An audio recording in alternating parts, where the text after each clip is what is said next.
আল্লাহ তাআলা নিজের নাম রহমান, ওই নামে কোরআন মাজিদে একটি সূরা অবতীর্ণ করলেন, সূরাতুর রহমান। আল্লাহ তাআলা ৯৯টি নাম হাদিসে একসাথে পাওয়া যায়, কিন্তু আল্লাহর নামের সংখ্যা ৯৯ নয়, তার নামের সংখ্যা আরো বেশি। আল্লাহর যত নাম আল্লাহ তাআলা নিজের জন্য রেখেছেন, তার মাঝে রহমান নামে একটা সূরা নাজিল করে তিনি এই নামটাকে আমাদের কাছে হাইলাইটস করছেন, বিশেষ গুরুত্ব আরোপ করছেন। কারণ যে বান্দার সাথে আল্লাহর রহমতের সম্পর্ক বেশি, ওই বান্দা আল্লাহর নৈকট্য পাবে বেশি। আর যে আল্লাহর রহমতের সাথে সম্পৃক্ত হয়, সে আল্লাহর জান্নাত পাবে। আল্লাহর জান্নাত পাওয়ার জন্য তার রহমত অনিবার্য।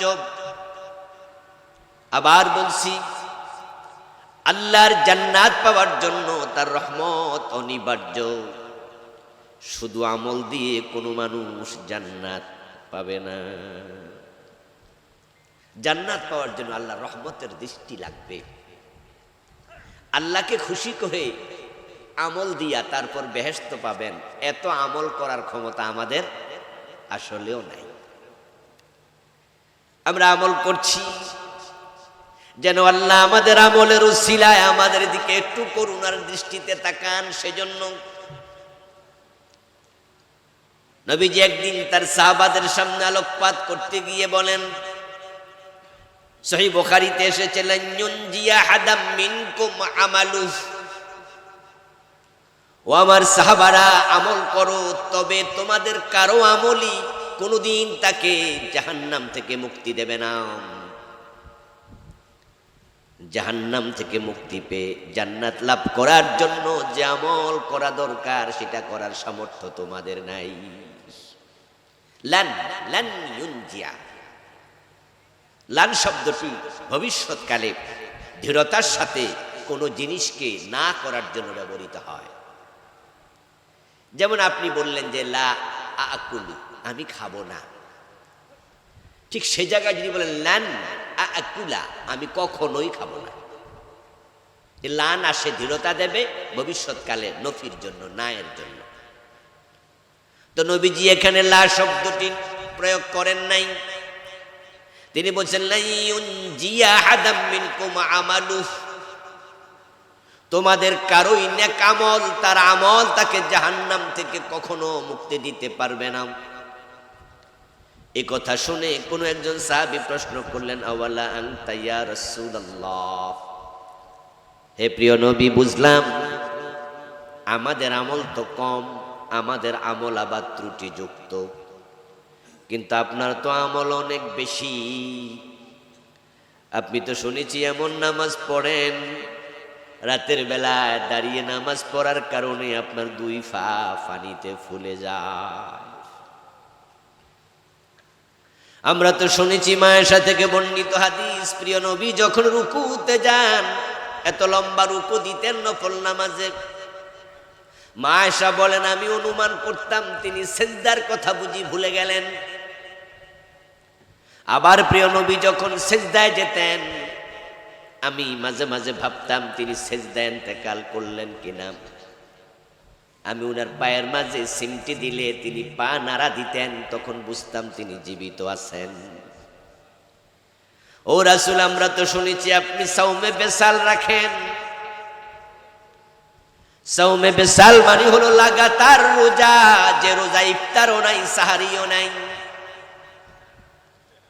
নবীজি মাঝে মাঝে এমন রোজা রাখতেন যে রোজায় তিনি ইফতার করতেন না, রাতে সাহারি খেতেন না। দুদিন তিন দিন চলে যেত, আরো বেশি চলে যেত। এটার নাম হলো সাওমে বেসাল।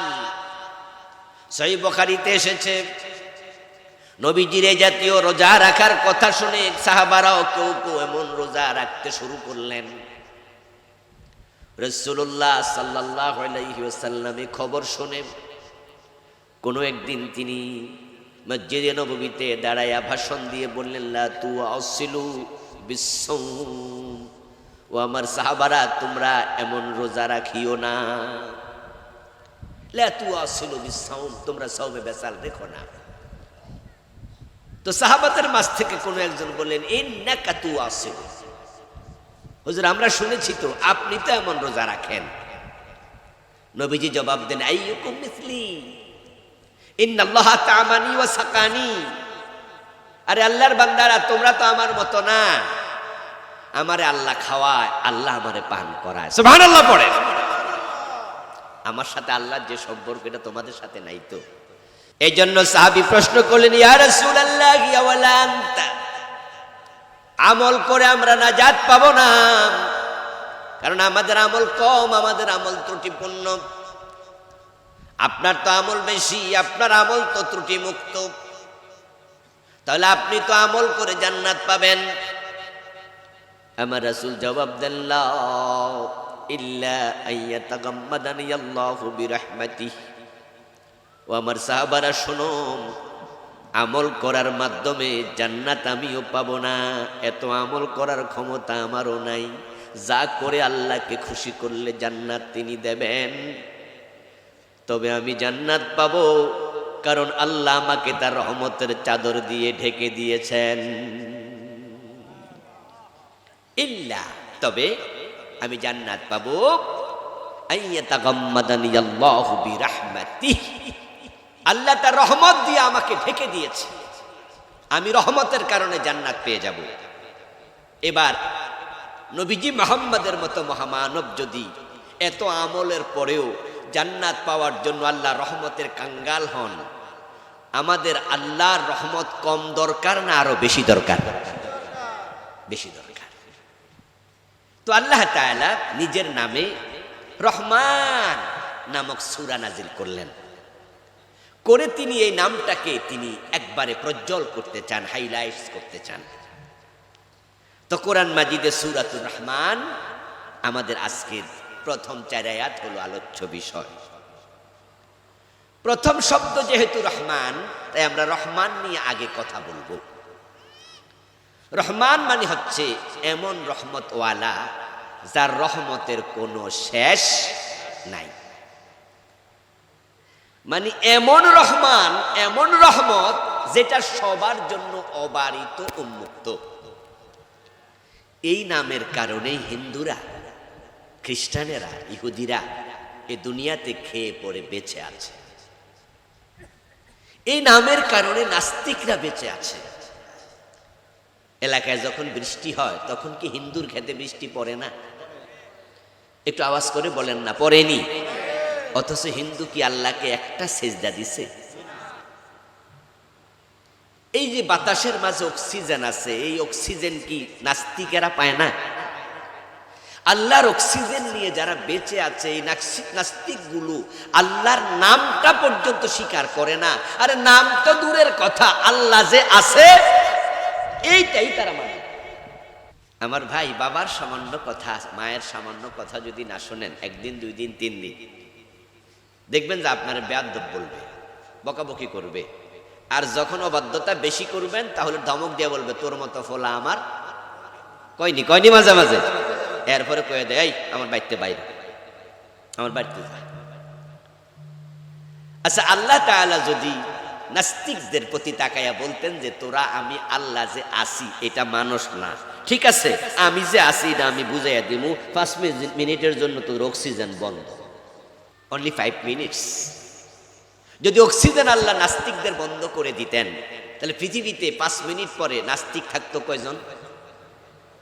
এতগুলো মানুষ কথা কয় না কেন? কয়জন থাকতো? একজন। এবার যদি আল্লাহ তাআলা বলতে, মুশরিকেরা, কাফেরেরা, হিন্দুরা, বৌদ্ধরা, খ্রিস্টানেরা, আমি আল্লাহর সাথে শরীক করস, যা তোদেরও 5 মিনিট অক্সিজেন বন্ধ।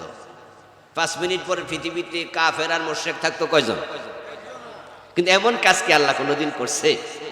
এজন্য তার নাম রহমান। তিনি এমন রহমতওয়ালা, তার রহমত অবারিত, উন্মুক্ত, তিনি সবার প্রতি সমান দয়া প্রদর্শন করেন। এই রহমানের রহমতের কারণেই তো আমরা জান্নাতের আশা করছি। আজকের মাহফিলে আমরা যারা বসে আছি, আমাদের আমল নামায় গুনাহ আছে না নাই? এরপরও তো আমরা জান্নাতের আশা করি। আল্লাহ তাআলা সর্বপ্রথম যখন কলম বানালেন, কলম বানাইয়া তিনি কলমকে বললেন, ইয়া কালাম উকতুব, ও কলম তুমি লিখো। কলম লিখবে, আল্লাহর আরশে, আল্লাহর মাহফুজ, লৌহে মাহফুজে কলম লিখা শুরু করবে। কিন্তু কি লিখবে কলম তো জানে না। কলম বলে, ইয়া রব্বি মাযা আকতুব, ও আল্লাহ আমি কি লিখব? আল্লাহ তাআলা তখন বলেন, লিখো সাবাকাত রাহমাতি গাদাবি। এই শব্দটা লিখে ফেলো, সাবাকাত রাহমাতি গাদাবি। আমার বান্দাদের আচরণে আমি আল্লাহ যতই ক্ষেপে যাই, রাগ করি তাদের গুনার কারণে, কিন্তু সব সময় আমার রাগের উপর আমার রহমত হবে বিজয়ী। আমার ভালোবাসা হবে বিজয়ী। 100 বছর লাগাতার গুনাহ করে যদি সে 100 বছরের মাথায় মরার 10 মিনিট 20 মিনিট আধ ঘন্টা আগে সে জীবনে একবার আমার কাছে তাওবা করে, আমি একসাথে 100 বছরের গুনাহ মাফ করে দেব। আমার রহমত এত বেশি বিজয়ী থাকবে যে আমার রহমতের কোনো সীমা নাই। এই সবটা আমার বান্দার জন্য আমি জমা করে রাখছি। নবীজি বলছেন, জাআলাল্লাহুর রাহমাতা মিআতা জুজইন ওয়া আমসাকা ইনদাহু 99 وأرسل إلى الدنيا جزءا واحدا فمن ذلك الجزء يتراحم الخلائق حتى ترفع الدابة حافر عن ولدها خشية أن تصيبه। সহিহ মুসলিমের হাদিস। নবীজি বলছেন যে আল্লাহ তাআলা তার রহমতকে, তার ভালোবাসাকে 100 ভাগে ভাগ করে 99 ভাগ নিজের জন্য রেখে দিয়েছে। আর তাম পৃথিবীর সকল মাখলুকের জন্য ওই 1 ভাগ, শুধু 1 ভাগ আল্লাহ দুনিয়া পাঠাইছে। আজকের পৃথিবীতে মানুষের সংখ্যা প্রায় 800 কোটি। ওই 800 কোটি মানুষ শুধু নয়, বরং জঙ্গলের হিংস্র জানোয়ার ওই 1 ভাগ রহমত থেকে তারাও পেয়েছে। এজন্যই তো বাঘ সে মানুষকে ছিঁড়ে খায়, বল্লুক মানুষকে পাইলে মেরে ফেলে গোস্ত খায়, কিন্তু বাঘ এবং বল্লুক নিজের সন্তানকে নিজে দুধ খাওয়ায়। বাঘের সন্তানের প্রতি বাঘের ভালোবাসা আছে, বিড়ালের সন্তানের প্রতি বিড়ালের ভালোবাসা আসেনি? বাঘের কথা বললে বুঝতে কষ্ট হবে, বিড়ালের কথা বললে বুঝতে সহজ হবে। কারণ বিড়াল আমাদের পোষা প্রাণী। আমাদের বাড়িতে অনেকের বিড়াল আছে। দেখবেন যে বিড়াল 3টা 4টা 5টা বাচ্চা দেয়। ছোট্ট বাচ্চাগুলোকে বিড়াল কয়েকদিন পরে পরেই ঘর চেঞ্জ করায়, প্রত্যেক ঘরে জিয়ারত করায়, ঘুরায়। কি লাগা ঘুরায় আমি জানি না, তবে ঘুরাইতে আমিও ছোটকালে দেখছি। আমার মনে হয় ঘুরাইয়া বুঝায় আর কি যে বাড়িতে ঘর যে কটা আছে সবই আমার। মানে বাচ্চারা বুঝায় যে তোদের জন্য এগুলা সব জায়েজ, শুধু যাবি আর খাবি। মজার ব্যাপার হলো, আমরা যখন কাউকে এই ঘর থেকে ওই ঘরে নেই, আমরা তো কোলে করে নেই। বিড়ালের কি কোলে করে নেয়ার সামর্থ্য আছে? ফিটে করে নিতে পারে? তো কিভাবে নেয় দেখছেননি কিভাবে নেয়? একটা জিনিস খেয়াল করবেন, যখন এক ঘর থেকে আরেক ঘরে বিড়াল তার বাচ্চাকে কামড় দিয়া নেয়, তখন বাচ্চাটা আস্তে করে মেও মেও করে। সে আস্তে করে মেও মেও করে বুঝায়, মা আমাকে কামড় দিয়েছ কিন্তু ব্যথা দেও নাই, তুমি কত ভালো। কুকুর তার বাচ্চাকে ভালোবাসে, ফামিন যালিকাল জুজ, ওই 1 ভাগ থেকে পেয়েছে। তাম পৃথিবীর সকল মাখলুক ওই সামান্য ভালোবাসা পেয়ে তারা যদি সন্তানকে এত ভালোবাসে, 99 ভাগ রহমত যে আল্লাহর কাছে, ওই আল্লাহর ভালোবাসা আমাদের প্রতি কম না বেশি? তো রহমান নিয়ে আর কথা নয়, এবার হলো রহমানের রহমত থেকে আমাদের শিক্ষা কি? হাদিস আসছে, তাখাল্লাকু বিআখলাকিল্লাহ। দুনিয়ার মানুষ, আল্লাহর যে চরিত্র, তোমরা সেই চরিত্র শিখো। নিজের চরিত্র আল্লাহর চরিত্র থেকে নিয়ে সিবগাতাল্লাহ ওয়া মান আহসানু মিনাল্লাহি সিবগা, আল্লাহর রঙে নিজেকে রঙিন বানা। তাখাল্লাকু বিআখলাকিল্লাহ, আল্লাহর চরিত্রে চরিত্রবান হও। সিবগাতাল্লাহ, কোরআনের আয়াত, সিবগাতাল্লাহ, আল্লাহর রঙে রঙিন হও। ওয়া মান আহসানু মিনাল্লাহি সিবগা, আল্লাহর রঙের চেয়ে শ্রেষ্ঠ কোনো রং নাই। তাহলে এখন আল্লাহকে আমরা রহমান জানলাম। এখন রহমানের যে চরিত্র, তিনি রহমত দেয়, ভালোবাসা দেয়। ওই রহমানের চরিত্রটা বান্দা তুমি তোমার ভিতরে অর্জন করো। নবীজি বলছেন রাহিমুন ইয়ারহামুহুমুর রহমান, দুনিয়ার যেই মানুষ অন্য মানুষের প্রতি দয়া দেখায়, আসমানের মালিক আল্লাহ রহমান তিনি ওই বান্দার প্রতি দয়াশীল হয়ে যান। এখন এই দুনিয়ার মাখলুকের প্রতি আমাদের দয়া বড় দরকার। আমরা মানুষকে ভালোবাসতে চাই, আমরা কঠোর হতে চাই না, হিংস্র হয়ে উঠতে চাই না। কারণ যদি আপনি দয়াশীল হন, আল্লাহ আপনার প্রতি দয়া দেখাবে। এবার আরেকটা হাদিস আছে, এবার ভিন্ন। লা ইয়ারহামুল্লাহ মান লা ইয়ারহামুন নাস। নবীজি আবার বলছে যে মানুষের প্রতি দয়া দেখায় না, আল্লাহ নিজে তার প্রতি দয়া দেখান না। এর মানে দাঁড়ালো আপনার চরিত্র যেমন, আপনার সাথে আল্লাহর আচরণ হবে তেমন। গত 15 বছর 17 বছর যারা ক্ষমতায় ছিল, তারা বাংলাদেশের মানুষের প্রতি দয়া দেখাইছে না জুলুম করছে? চরম কঠোর আচরণ করেছে। এই দেশে পুলিশের গুলির মূল্য ছিল মুড়ির মতো। জাল মুড়ি যেমন 10-20 টাকা দিয়ে কিনে খাওয়া যায়, পুলিশের গুলি ছিল ঝাল মুড়ির মতো। এটি মারলে কোনো হিসাব নিকাশ ছিল না। শুধু রাজনৈতিক দলের কর্মীদেরকে গুলি করে নাই, শিক্ষকরা আন্দোলন করছে বেতন বাড়ানোর জন্য, প্রেস ক্লাবের সামনে জড়ো হয়েছে, এই শিক্ষকদের মিছিল ভাঙার লাগে গুলি করছে। আচ্ছা, ওরা কি সরকারের ক্ষমতা নামানোর জন্য মিছিল করছে? তো সেখানে গুলি করে কেন? ওই যে ঝালমুড়ির মতো, অসুবিধা নেই, মেরাল। চরম কঠোর আচরণ করেছে। সর্বশেষ জুলাই আন্দোলনে প্রায় 2000 মায়ের বুক খালি হয়েছে। শুধু ক্ষমতার লোভে এতটা কঠোর হলো, ঘরের ভ্যালকনিতে দাঁড়িয়ে থাকা ছোট্ট বাচ্চাটা অনিরাপদ। মাথার এখান দিয়ে ফুলের ঢুকো খান দিয়ে বেরিয়ে গেছে, খুলিটা ছিদ্র হয়ে মারা গেছে। এমন ঘটনা এখানে ঘটেছে। নারী মরেছে, পুরুষ মরেছে, বাচ্চা মরেছে, যুবক মরেছে। এবার কঠোর আচরণের রেজাল্ট আমরা দেখেছি।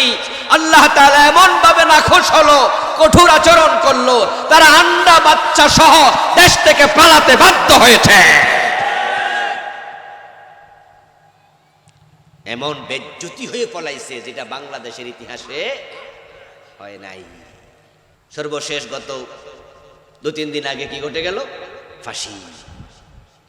ফাঁসির দণ্ডাদেশ, ফাঁসির ঘোষণা। এগুলো সবই হচ্ছে আল্লাহর রেজাল্ট, আল্লাহর দেয়া রেজাল্ট। আপনি হবেন যেমন, আপনার সাথে আল্লাহর আচরণ হবে তেমন। যদি আপনি মানুষের প্রতি রহম দিল হন, ভালোবাসা নিয়ে গায়া যান, ইন্নাল্লাহা ফি আউনিল আবদ মা দামাল আবদু ফি আউনি আখি। বান্দা যখন অন্য বান্দার সাহায্যে আগায়া যায়, আল্লাহর কাছে সে সাহায্য চাওয়া লাগে না, তার সাহায্যের জন্য আল্লাহ নিজে আগায় আসে। এজন্য ভালো মানুষ যারা, হৃদয় যাদের ভালো, তারা জান্নাত পাবে সহজে। যারা পরোপকারী মানুষ, তারা অতি সহজে জান্নাত পেয়ে যাবে। আমরা তো সবাই জান্নাতে যেতে চাই, ঠিক না? এই মাহফিলে আমরা কেন আসছি? এখানে মাটিতে এসে কেন বসে আছেন? উদ্দেশ্য জান্নাতের পথ একটু খুঁজে টুজারি পাই। এখানে আসলে যাওয়ার সময় খেচুরি দেবে, হালুয়া রুটি দেবে, এই জন্য আসছেন নাকি? আল্লাহ জান্নাত সহজে কেমনে পাওয়া যায়, এটাই আমাদের আলোচনা। সব নবীর এটাই আলোচনা ছিল। আমরা জান্নাত পাওয়ার জন্য মসজিদে সকালবেলা চলে যাই, শীতকে উপেক্ষা করে। যতই শীত হোক, আমরা ফজরের নামাজ কাজা করি না। আমরা চৈত্র মাসে রোজা রাখি। আল্লাহর জান্নাতের জন্য আমরা এতটা পাগল। 15 ঘন্টা 16 ঘন্টা লম্বা রোজা আমরা রাখি। পৃথিবীতে 22 ঘন্টা লম্বা দিন রোজা রাখে এমন দেশও আছে। আচ্ছা, বাংলাদেশে যদি 22 ঘন্টা লম্বা দিন হতো, আমরা রোজা রাখতাম না? আমরা কেউ ভাঙতাম? আরে 23 ঘন্টা হলো তো রাখতাম। আমরা জান্নাত পাওয়ার জন্যই আমরা সকল কিছু করি। এই জান্নাত পাওয়ার জন্যই তো মুজাহিদরা যুদ্ধের মাঠে চলে যায়। হাসতে হাসতে ফাঁসির রশি গলায় ধারণ করেছে, গলায় বরণ করেছে, হাসতে হাসতে শহীদ হয়েছে যারা, তারাও আল্লাহর জান্নাতের জন্য শহীদ হয়েছে। আমাদের একজন নেতা ফাঁসির আসামি, তিনি মুক্তি পেলেন জুলাই আন্দোলনের পর। এটিএম আজহারুল ইসলাম, তিনি একটি রাজনৈতিক দলের নেতা। গত কয়েকদিন আগে এক টেলিভিশন সাক্ষাৎকার দেখলাম, ওনাকে জিজ্ঞাসা করা হয়েছিল, আপনারও তো ফাঁসির আদেশ হয়েছিল? উনি বলে হ্যাঁ। তা আপনি তো যাক মুক্তি পাইছেন, তা আপনার দলের কিছু নেতা ছিল যাদেরকে অলরেডি ফাঁসি দিয়ে দেয়া হয়েছে, তো ওনাদের সাথে তো আপনার জেলখানায় সাক্ষাৎ হয়েছে? বলে হ্যাঁ হয়েছে। তো দুই একজনের অভিব্যক্তি যদি জানাতেন, তাদেরকে ফাঁসির অর্ডার দেওয়ার পরে তাদের নিজস্ব মনোভাবটা কি ছিল। উনি তখন আব্দুল কাদের মোল্লা নামে আরেকজনকে ফাঁসি দেওয়া হয়েছে তার কথা বললেন, যে ওনার সাথে আমার দেখা হলো ফাঁসির আদেশের পর। তখন তিনি আমার সাথে দেখার পর আমি ওনাকে জড়াইয়া ধরে একটু কান্না করলাম। তখন উনি আমাকে বলল যে কাঁদেন কেন, কেন কাঁদতেছেন? এখানে কান্নাকাটির তো কিছু নাই। উনি আরেকজন নেতার কথাও স্মরণ করিয়ে দিচ্ছিলেন, যে তাকেও ফাঁসি দেওয়ার পর, তার সাথে সাক্ষাতের পর তিনি বলছিলেন যে আমরা তো যে আমল করি, এই আমল দিয়ে জান্নাত পাওয়াটা কঠিন, বরং শহীদ হলে জান্নাত পাওয়া সহজ। তো কান্নাকাটি করা কি দরকার? তাহলে আমরা যারা জান্নাত পাওয়ার জন্য জান দিতে প্রস্তুত, জান্নাতে সহজভাবে কিভাবে যাওয়া যায়, এই আমলগুলো আমাদের জানার প্রয়োজন আছে না নাই? আর রাহিমুন ইয়ারহামুহুমুর রহমান, আপনি মানুষের জন্য অন্তরে দয়া সঞ্চার করেন। এটা এতিমখানা মাদ্রাসা, এখানে এতিম আছে। রহমত দেখানোর, ভালোবাসা দেখানোর সবচেয়ে বড় জায়গা এতিম, কারণ তারা অসহায়, তাদের কি নাই? বাবা নাই, ছোট মানুষ। যদি তাদের প্রতি আপনি দয়া দেখান, নবীজি বলছে ইয়াতিমের মাথায় যদি কেউ হাত বুলাইয়া নেয়, তাহলে তার হাতের নিচ দিয়ে যতগুলো চুল যাবে, বিকুল্লি শাআরাতিন হাসানাত, প্রতিটা চুলের পরিবর্তে আল্লাহ অগণিত নেক লিখতে থাকবে। আর আর قال رسول الله صلى الله عليه وسلم انا وكافل اليتيم كهاتين في الجنه, নবীজি বলেন, আর যে ব্যক্তি ইয়াতিমকে লালন পালন করবে, ভালোবাসা দিয়ে বড় করবে, আমি নবী এবং সে পাশাপাশি জান্নাতে থাকবো। নবীজি সাল্লাল্লাহু আলাইহি ওয়াসাল্লাম বলেছেন, একজন পতিতা নারী, চরিত্রহীনা নারী মরুভূমির রাস্তা দিয়ে যাচ্ছে, পাশে একটা মরুদ্যানে কোফ দেখলো, কোপের পাশে একটা কুকুর জিহবা বের করে হাঁপাচ্ছে। হয়তো পিপাসায় কাতর হইয়া কোফটার চারপাশে কুকুরটা ঘুরছে, কিন্তু কোপটা খাড়া, তাই নামতে পারে নাই, পানি খাইতে পারে না। এখন জিহবা বের করে হাঁপাচ্ছে রোদের মাঝে। ওই চরিত্রহীন মহিলা পাশ দিয়া যাওয়ার সময় কুকুরের প্রতি দেখে ভালোবাসা জন্মালো, কুকুরের প্রতি তার ভালোবাসা জন্ম নিল। পায়ে ছিল মৌজা, চামড়া দিয়ে তৈরি। ওই মৌজাটা খুলে নিজের ওড়নার সাথে বেঁধে কূপের মাঝে ফেলেছে। সামান্য পানি উঠছে, কুকুরের মুখে দিয়েছে। ওই কুকুরটা পিপাসা থেকে মুক্ত হয়ে গেছে। রহমানের রহমতের দরিয়ায় জোয়ার উঠে গেছে। কারণ যে কুকুরটা জিহবা বের করে হাঁপাচ্ছে, সেটা বানাইছে কে? সবাই জোরে বলতে হবে, কুকুর বানাইছে কে? আল খালকু কুল্লুহুম ইয়ালুল্লাহ, সকল মাখলুক আল্লাহর পরিবারের সদস্য। এটারে আল্লাহই বানাইছে। সাব্বাহা লিল্লাহি মা ফিস সামাওয়াতি ওয়া মা ফিল আরদ, আকাশ জমিনে যত মাখলুক সবাই তাসবিহ পড়ে কার? বলেন না ভাইয়া, কার? তাহলে কুকুরও তাসবিহ পড়ে, এটা আমরা বুঝি না। সব মাখলুক তাসবিহ পড়ে। ওই কুকুরকে মহিলা সামান্য পানি পান করায়া তার পিপাসা থেকে নিষ্কৃতি দিল, ভালোবাসা দেখালো। রহমান বলে, একটা কুকুরের প্রতি যদি এত ভালোবাসা ওই চরিত্রহীন নারী দেখাতে পারে, তাহলে আমি আল্লাহর তো রহমতের অভাব নাই, তার প্রতি আমি কেন ভালোবাসা দেখাবো না? নবীজি বলেন ওইটুকু আমলের কারণে আল্লাহ তার জীবনের সব গুনাহ মাফ করে তাকে জান্নাত দিয়ে দিছে। রহমত খুব দামি জিনিস। এই জন্য ভালোবাসা বাড়ানো অন্তরে। আমাদের দেশে ভালোবাসা বেশি কমে গেছে, আমরা স্বার্থপর হয়ে গেছি। আমি নিজে ছাড়া কিছু বুঝি না। চোখের সামনে মানুষ মানুষকে মেরে ফেলে, গুলি করে ফেলে, সামান্য টাকার জন্য মানুষ মানুষের উপর কি জুলুম করে। আমাদের পুলিশ ভাইয়েরা থানায় ধইরা নিয়া কিছু টাকা ঘুষ খাওয়ার জন্য পিটাইয়া হাত পা ভেঙে ফেলেছে, এমন ঘটনা আছে। ওরাও তো মানুষ। তা আপনি যদি নিষ্ঠুর হন, আপনার সাথে আল্লাহর আচরণ হবে আরো নিষ্ঠুর। কারণ আল্লাহ রহমান নামের সাথে আর একটা নাম আছে জব্বার, আর একটা আছে কাহ্হার। আল্লাহ শুধু রহমান না, কিন্তু আল্লাহ বলে আমি হলাম সবচেয়ে বড় কঠিন। ইন্না বাতশা রাব্বিকা লাশাদীদ, আমার ধরা খুব শক্ত। লা ইউসিকু ওয়াসাকাহু আহাদ। আরেক আয়াতে বলে আল্লাহর মতো কেউ ধরতে পারে না। এই জন্যই তো আল্লাহ তাআলা যখন হাসরের ময়দানে কাহ্হার সুরত ধরে প্রকাশিত হবেন, তখন আল্লাহর নবীরা পর্যন্ত নাফসি নাফসি ইয়া নাফসি করবে। কারণ তারা জানে আল্লাহ যখন কঠোর হন, তার মতো কঠোর আর কেউ হতে পারে না। তিনি আজিজুন যুনতাকাম, অত্যন্ত প্রতিশোধ গ্রহণকারী। এই জন্য ফেরাউনের দিকে তাকান। যে ফেরাউনকে লম্বা সময় তিনি মিশরের প্রেসিডেন্টের ক্ষমতা রাখছে, রহমত দিয়া তাকে বাঁচাইয়া রাখছে, ওই ফেরাউন বলতেছে আনা রাব্বুকুমুল আলা, আমি তোমাদের বড় খোদা। বলেন নাউজুবিল্লাহ। আল্লাহ কয় সাহায্য করেছি, তোমাকে রহমত দিয়েছি, তোমাকে ক্ষমতা দিছি, তোমাকে হায়াত লম্বা বানাইছি, কিন্তু তুমি সীমা লঙ্ঘন করে ফেলছো। এখন তুমি নিজেকে বড় খোদা দাবি করো, আর ছাড় দেব না।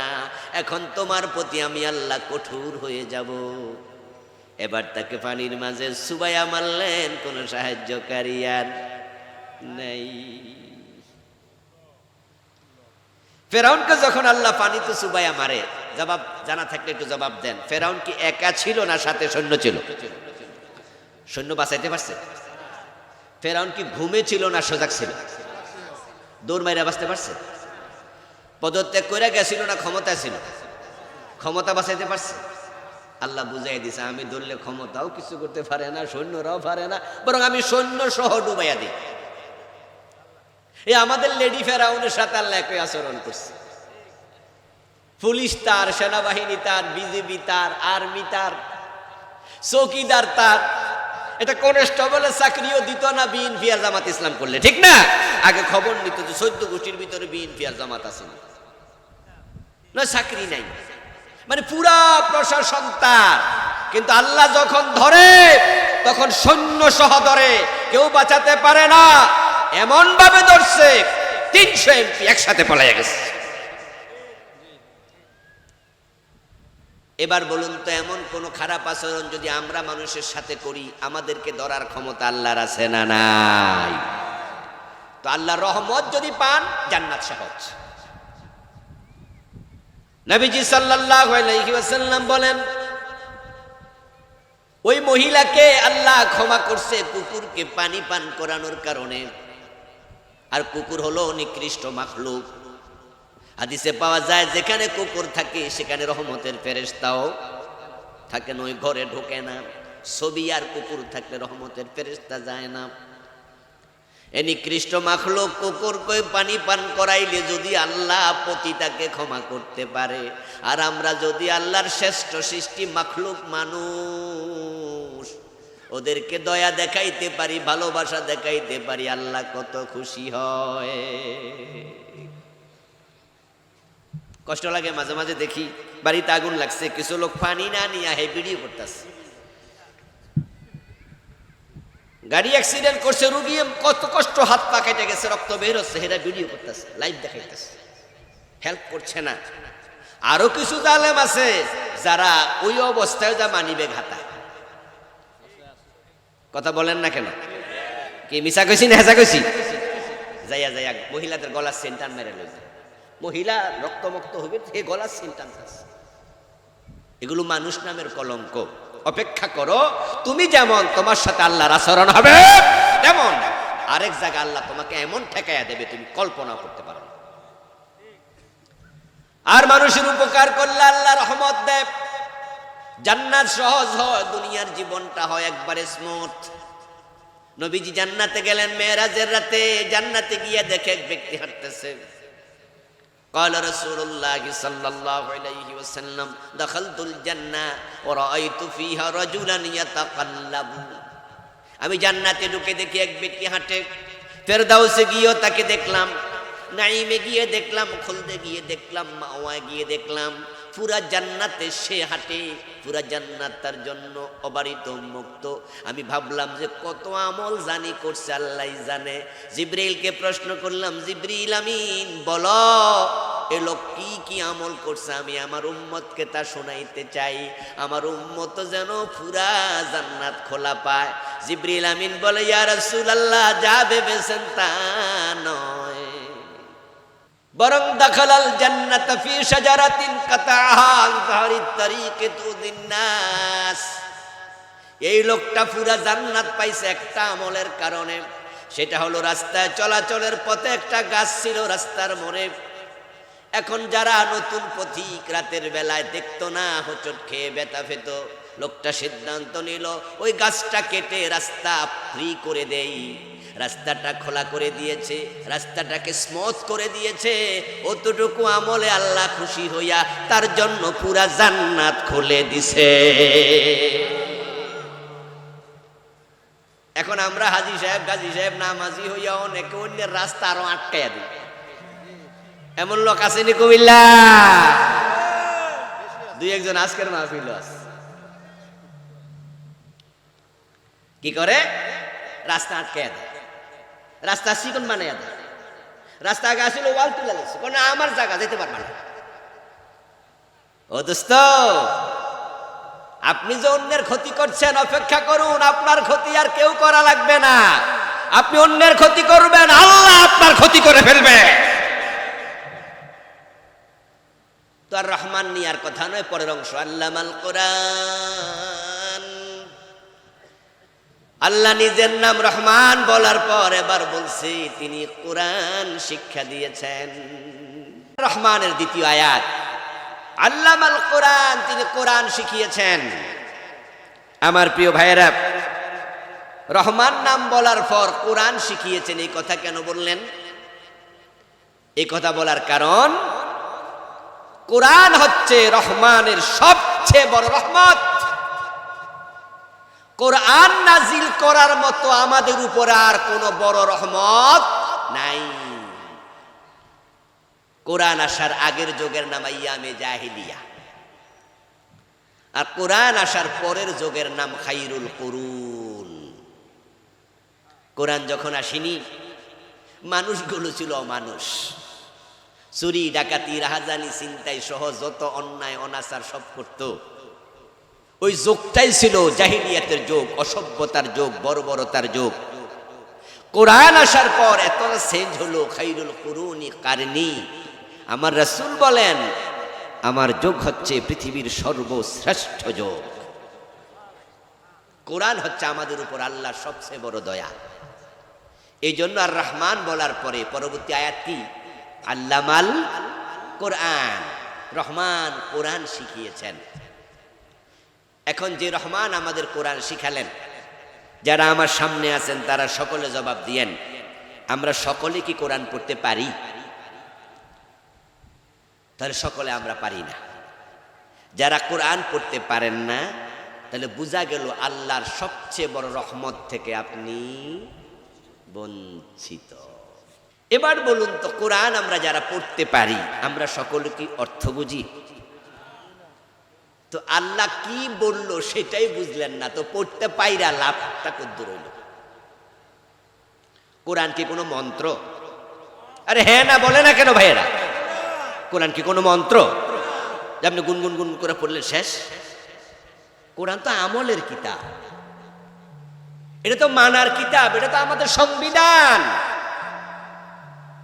কোরআনে যা আছে তা মেনে চলা নফল না ফরজ? তো আপনি বুঝলেন না তো মানবেন তো আরো পরের কথা, বুঝলেন তো না আল্লাহকে বলবেন। যারা কোরআন বোঝেননি আপনারা আল্লাহর রহমত, রহমানের বড় রহমত থেকে বঞ্চিত।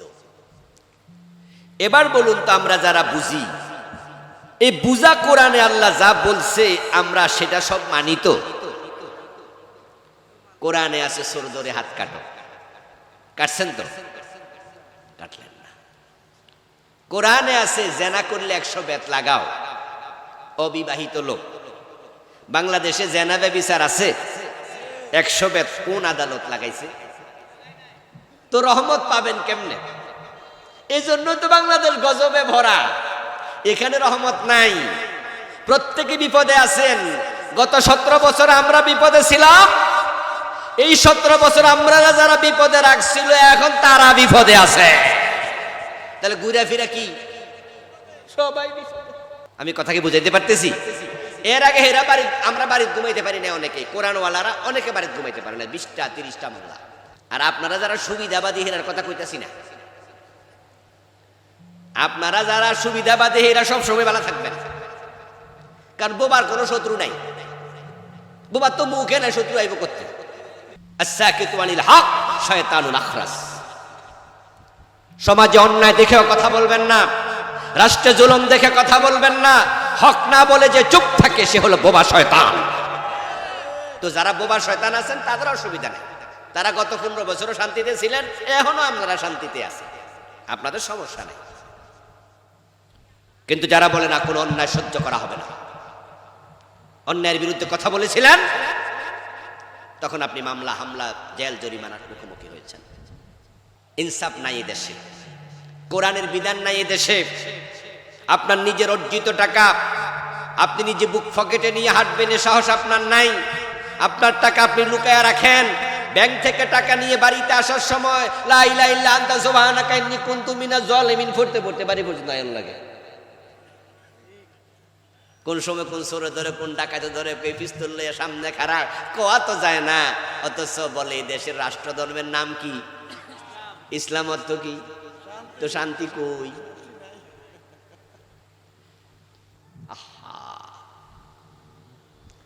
আমার দোস্ত, আল্লাহর রহমান নামের সাথে সম্পৃক্ত করে আল্লাহ পরবর্তী আয়াত বলেন আল্লামাল কোরআন। রহমানের সবচেয়ে বড় দয়া, তিনি কোরআন শিখাইছে। যারা কোরআন পড়তে পারেন না, রহমত থেকে আপনি বঞ্চিত। যারা কোরআন থেকে দূরে থাকবে, বিচ্ছিন্ন থাকবে, আখেরাতে তাদের জন্য আল্লাহ 2টা শাস্তি রাখবে। প্রথম শাস্তি হলো তাদেরকে আল্লাহ অন্ধ বানাইয়া তুলবে। ওমান আরাদা আন যিকরি ফাইন্না লাহু মাঈশাতান দানকা ওয়া নাহশুরুহু ইয়াওমাল কিয়ামাতি আ'মা। আমি আখেরাতে তাদেরকে অন্ধ বানাইয়া তুলব। আখেরাতে তারা যখন অন্ধ হয়ে উঠবে, তখন এই অন্ধ মানুষগুলো আল্লাহকে বলবে লিমা হাশারতানি আ'মা ওয়া কাদ কুনতু বাসীরা। হে আল্লাহ, দুনিয়াতে আমার চোখ ছিল, তুমি আমাকে অন্ধ বানিয়ে কেন তুললে? আল্লাহ তখন জবাব দেবেন কাযালিকা আতাতকা আয়াতুনা ফানাসিতাহা ওয়া কাযালিকাল ইয়াউমা তুনসা। যে তোমার কাছে আমার আয়াত গিয়েছিল, কোরআন গিয়েছিল, কিন্তু তুমি কোরআন থেকে বিস্মৃত ছিলে। তুমি কোরআন পড়ো নাই, কোরআন বুঝতে চাও নাই, তুমি কোরআন মানো নাই। এই প্রশ্ন আমি আপনাকে করছি, আপনি কোরআন পড়েছেন কি? কোরআন বুঝেছেন কি? কোরআন মেনে চলছেন কি? কোরআনে তো আছে আলা লাহুল খালকু ওয়াল আমরু, কোরআনে আছে ইনিল হুকমু ইল্লা লিল্লাহ, কোরআনে আছে ইনিল হুকমু ইল্লা লিল্লাহ, আল্লাহ ছাড়া কারো আইন চলবে না। কোরআনে আছে আলা লাহুল খালকু ওয়াল আমর, সাবধান, সৃষ্টি যার, আইন চলবে শুধু তার। এই আল্লাহর আইন বাস্তবায়নের জন্য আপনি কি ভূমিকা রেখেছেন? নিজের প্রশ্ন করুন। আল্লাহর আইনের পক্ষে কোনো কথাই তো বলেন না, বরং চান্স পাইলে কয়ে দিবেন যে আমরা শরীয়তে বিশ্বাস করি না, শরীয় আইন মানি না। আর আপনি চান্স পাইলে বলে দেবেন যে যে সমাজে ইসলাম চলে ওই সমাজে শান্তি আসে না, এই জন্যই তো আমরা ইসলামী আইনে নাই, আমরা পাশ্চাত্যের আইনে আছি।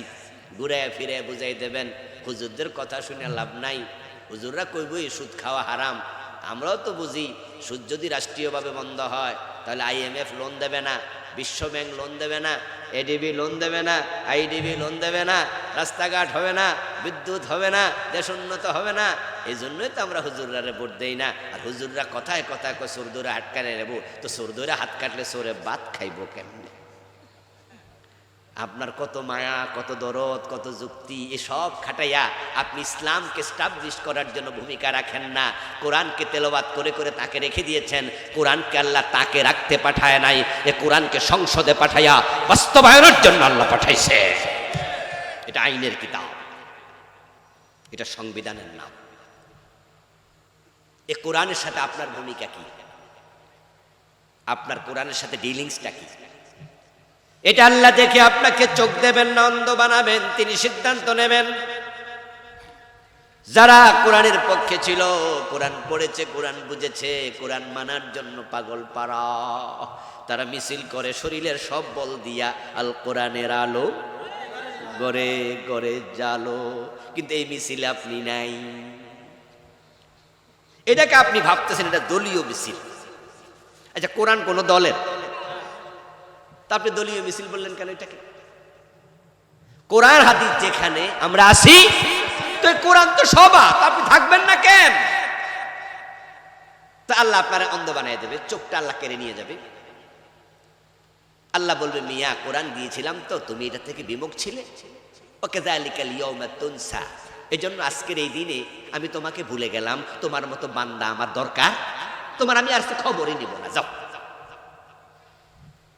হাসরের ময়দানে আল্লাহ যদি আপনার খবর না নেয়, খবর নেয়ার আর কেউ আছে? উপায় আর নাই। এটা হলো প্রথম শাস্তি। দ্বিতীয় হলো, নবীজি কোরআন বিস্মৃত মানুষ, কোরআন বিমুখ মানুষের বিরুদ্ধে আল্লাহর কাছে মামলা দেবেন। কোরআন ত্যাগকারী প্রতিটা মানুষ নবীজির মামলার আসামি হবে। ওয়াকাল রাসূল ইয়া রাব্বি ইন্না কওমি ইত্তাখাযু হাযাল কুরআনা মাহজুরা। আমার রাসূল সেদিন বলবে, আল্লাহ আমার রেখে আসা কোরআন আমার জাতি, আমার উম্মত অমক অমক অমক পরিত্যাগ করেছে, আমি তার বিরুদ্ধে বিচার দিলাম, তুমি বিচার করো। যারা কোরআনের পক্ষে আপনারা আসেন নাই, রাসূল মামলা দেবে। আমাদের ওয়াজ শুনে তো মাঝে মাঝে কেউ কেউ কয়, হুজুর এইসব ওয়াজ করে লাভ কি? ইসলামী দেশ কি হইব? কোরআনী দেশ কি হইব? আমি বলি, আর আমি হইলো হইলো, না হইলে নাই। আমি এই জন্যই বলি আমি রাসূলের মামলার আসামি হতে চাই না। আমি এই জন্যই বলি আখিরাতে অন্ধ হয়ে উঠতে চাই না, ঠিক কি না? যদি দেশে ইসলাম কায়েম হয় আলহামদুলিল্লাহ, না হলে তো আখিরাতে সারা পেয়ে যাব। তোমার উপায় কি? তোমার উপায় কি? এখন আমার আলোচনা শুনে ভয় টয় পাইছেন, পাইলে কোরআন শরীফ পড়া শুরু করেন। সামনে রমাদান আছে, 2 মাস পরে রোজা আসতেছে। সিদ্ধান্ত নেন যে এই কোরআন আমি শিখবই। আল্লাহ তুমি তাওফিক দাও, বলেন আমিন। নিজের সন্তানদেরকে কোরআন শিখাবেন। খালিদ বিন ওয়ালিদ রাদিয়াল্লাহু তাআলা আনহু বলেন, উমিরনা আন নুআল্লিমা আওলাদানা আর-রামিয়া ওয়াল কুরআন। আমরা নবীজি থেকে আদিষ্ট হয়েছিলাম সন্তানদেরকে 2টি জিনিস শিখাতে হবে। একটা হলো তীর মারা যুদ্ধ, আর একটা হলো কোরআন। এমন বাবা হন সন্তান যেন আপনার জানাজার নামাজের ইমামতি করতে পারে। সন্তানদেরকে ইংরেজি, অঙ্ক, বাংলা, ডাক্তার, বিজ্ঞান, ডাক্তার, ইঞ্জিনিয়ার, ম্যাজিস্ট্রেট, প্রফেসর সব বানাবেন, কিন্তু 1 নাম্বার কাজ আল্লাহর কোরআনের মূল এলেমটা শিখাবেন। মাদ্রাসা দেন, 2-4টা ক্লাস পড়ুক। এরপরে যদি আমাদের মতো নিরেট হুজুর হয়ে যায়, যেমন আমি ডাক্তারও হই নাই, ইঞ্জিনিয়ারও হই নাই, ইউনিভার্সিটির প্রফেসরও হই নাই, আমরা নিরেট হুজুর হইছি। আল্লাহ কি ঠকাইছে? ওরা সে কি দুনিয়াতে খারাপ আছি? বেতন টেতন পয়সা করি কি কম পাই? বরং ওরা অনেকে আমাদের পিছে পিছে, বরং আফসোস করে বলে আপনাদের মতো হওয়া দরকার ছিল। আমাদের ক্লাসমেটরা অনেকে এদিক সেদিক গেছে, তো একসাথে দাখিল পাস করছি, একসাথে মাদ্রাসায় পড়ছি, আলিম পাস করছি, পরে দুনিয়া বেশি পাওয়ার জন্য এদিক সেদিক গেছে, গিয়ে দেখে যে আসলে তো রিজিক তো নির্ধারিত, কেউ কাছে কাটটা খাইতে পারবে না। আল্লাহ যা লেখছে বেশিও হবে না, কমও হবে না। আমরা শুধু চেষ্টা করি। মূলত দেয়ার মালিক কে? আপনার সন্তানকে আপনি মাদ্রাসা দেন, আলেম বানান। খাটিয়া যেদিন শুয়ে থাকবেন, সন্তান আপনার লাশের সামনে দাঁড়িয়ে নিজে ইমামতি করবে, তৃতীয় তাকবীর দিয়ে বলবে আল্লাহুম্মা গফিরলি হাইয়িনা ওয়া মাইয়িতিনা ওয়া শাহিদিনা, বলবে না? সন্তান যদি দোয়াটার অর্থ জানে, হে আল্লাহ তুমি ক্ষমা করে দাও আমাদের জীবিতকে, ক্ষমা করে দাও আমাদের মৃতকে।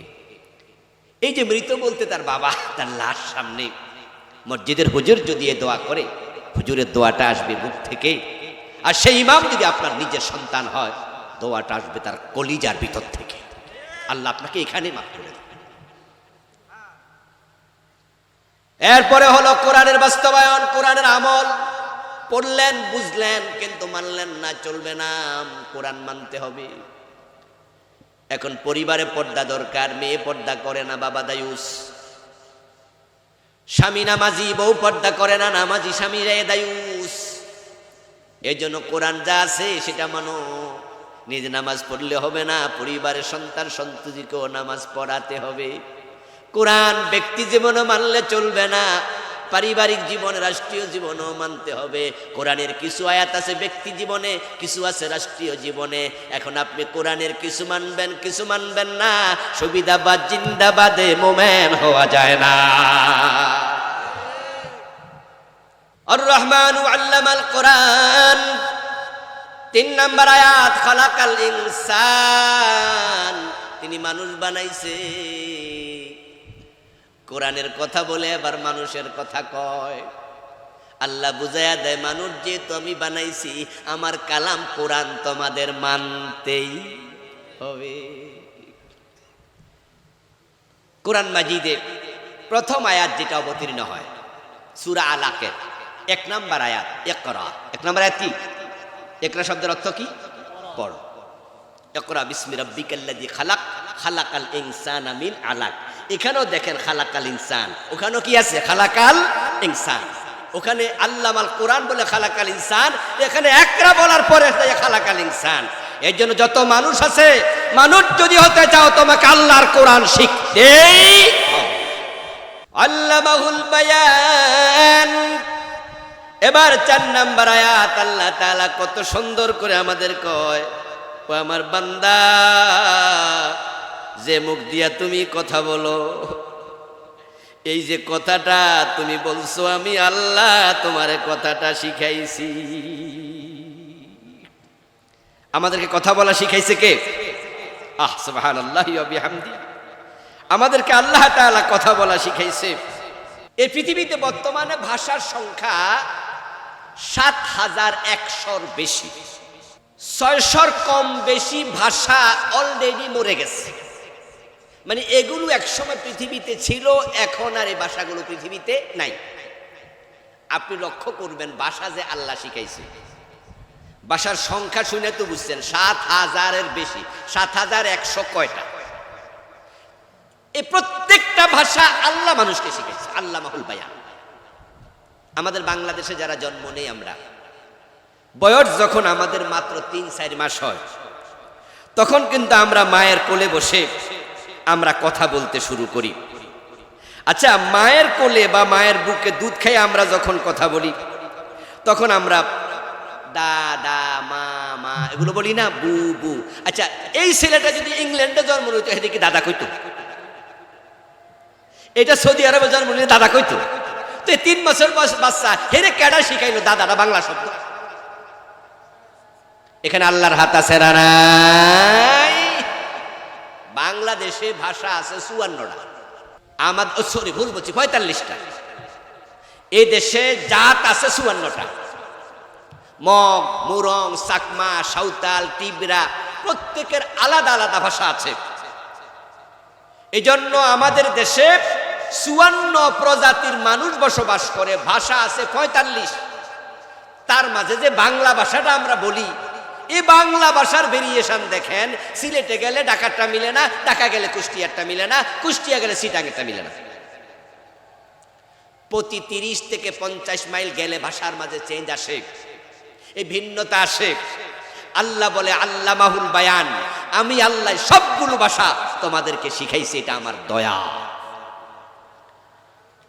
যে ভাষা আমি তোমাদেরকে তোমাদের মুখ দিয়ে ভাষা শিখাইলাম, ওই মুখ দিয়া কোরআন পড়লা না, ওই মুখ দিয়ে আল্লাহর প্রতি একটা স্লোগান দিলা না, আল্লাহর জন্য একটা মিছিল করলা না, আল্লাহর কোরআনের পথে মুখ কাজে লাগাইলা না, তাহলে মুখ আমি তোমাকে কেন দিলাম? সুম্মা লাতুসআলুন্না ইয়াউমাইযিন আনিন নাঈম, এ নেয়ামতের হিসাব আমার কাছে সেদিন দিতে হবে। ইন্নাস সামআ ওয়াল বাসারা ওয়াল ফুয়াদা কুল্লু উলাইকা কানা আনহু মাসউলা। এই চোখ আমি দিয়েছি, কান আমি দিয়েছি, মুখ আমি দিয়েছি, অন্তঃকরণ আমি দিয়েছি, আমি প্রত্যেকটার ব্যাপারে আলাদা আলাদা প্রশ্ন করব, আমাকে জবাব দিতে হবে। এজন্য প্রিয় ভাইয়েরা, আসুন না আমরা আমাদের মুখটা, যে মুখ দিয়ে আল্লাহ ভাষা শিখাইছে, এই বাংলা ভাষাভাষী মানুষের সংখ্যা বর্তমান পৃথিবীতে 30 কোটির বেশি। বাংলা ভাষায় কথা বলে মানুষের সংখ্যা কত বলেন না? কথা কত? তথ্যটা আমি দিলাম, আপনারা এখন মুখস্থ করেন। কত? 30 কোটির বেশি। কলকাতা বাংলা আছে, আসামে বাংলা আছে, মেঘালয় আছে, ত্রিপুরাতে আছে। হ্যাঁ, শুধু আমরাই বাংলায় কথা বলি না।